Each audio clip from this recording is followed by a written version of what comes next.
Hello சிலர் எப்படி இருக்கீங்க? நல்லா இருக்கீங்க. நம்ம இன்றைக்கி எஜுகேஷன் சம்மந்தமாக ஒரு குழம்புலான்னு வச்சுக்கோங்களேன். எங்கள் அக்கா பையனை ஸ்கூலில் சேர்த்து விட்றதுக்காக போனால் கொஸ்ட்டாக இருக்குங்க. ஒரு இதே இல்லை, ஆயமாக வந்து தலையை வச்சு போட்டு உட்காந்துருக்கு. ஒரு ஸ்டாண்டர்டே இல்லைன்னு பார்த்துக்கோங்க. ஒரு சரியாக பெயின் பண்ணால் தான் கட்டணும். ஸோ இங்கிட்டு ப்ரைவேட் சைடு போனால் மினிமம் ஃபீஸே எனக்கு கிடைச்சது 30,000, மேக்ஸிமம் 60,000. என் குழந்தைக்கு அப்படின்னா சொல்லி தர போகிறீங்க? எனக்கு ஒன்றுமே புரியல. ஏபிசிடி சொல்லுவீங்க, அது 3 மணி நேரத்தில் கொட்டாய் விட்டு தூங்கிடும். ஸோ ரெண்டாவது நான் பால்வாடியில் இப்போ இந்த காலத்தில் போய் நான் சேர்க்கணும்னு போனால் கௌரவ குறைச்சல் ஆகுது.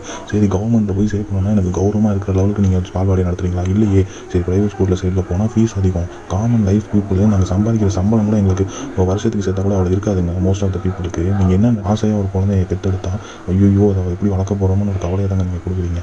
ரொம்ப கடுப்பான விஷயமா இருக்குது. எனக்கு ஒன்றுமே புரியல. நாங்கள் உங்கள் ஏரியாவில் இருக்கிற பால்வாடி உண்மையான ஸ்டாண்டர்டாக இருக்கா நீங்கள் சொல்லுங்கள். சரி, ஓகே. நான் இப்போ மறக்காமல் கமெண்ட் பண்ணுங்கள். நாளைக்கு வேலைக்கு போகணும், என்ன பண்ணுறதுன்னு தெரியல. ஃபீஸை கட்ட போகிறேன்னா இல்லை பால்வாடியில் வந்து நான் சேர்த்து என் குழந்தைக்கு என்ன பண்ண போகிறேன்னு தெரியல. சரி, ஓகே, பாய்.